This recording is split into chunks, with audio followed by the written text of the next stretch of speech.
วันละขอทานนะได้พึ่งไทยอะไรกันเหลียวมาหักกล้องพี่แอ๊กมึงนกมึงก็เหลียวมาตรงนี้ได้ไหมแอ๊กค่ะ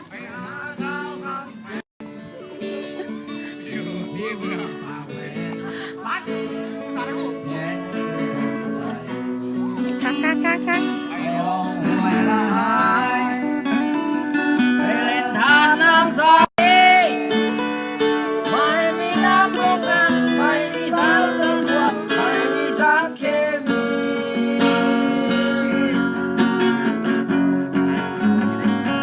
ยาฆ่าแมลง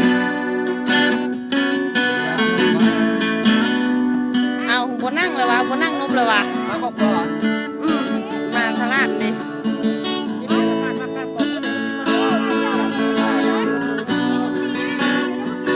อนหน้าเท้ายำแรงฟ้าใสแจ่มแดงแดงแห่งได้สูบลมใสใสด้วยหัวใจโอ้ยหาไม่เป็นพันที่ชอบไม่มีใยไม่มีสองเคมีโอ้ยยาฆ่าแมลง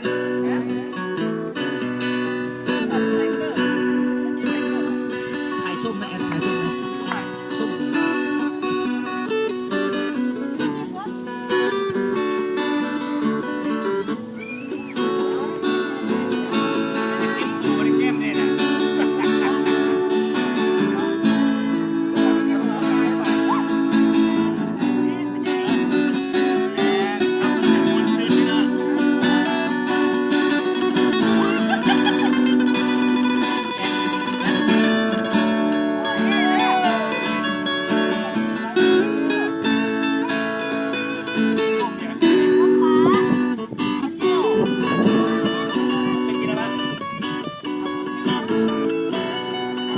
แอดแอด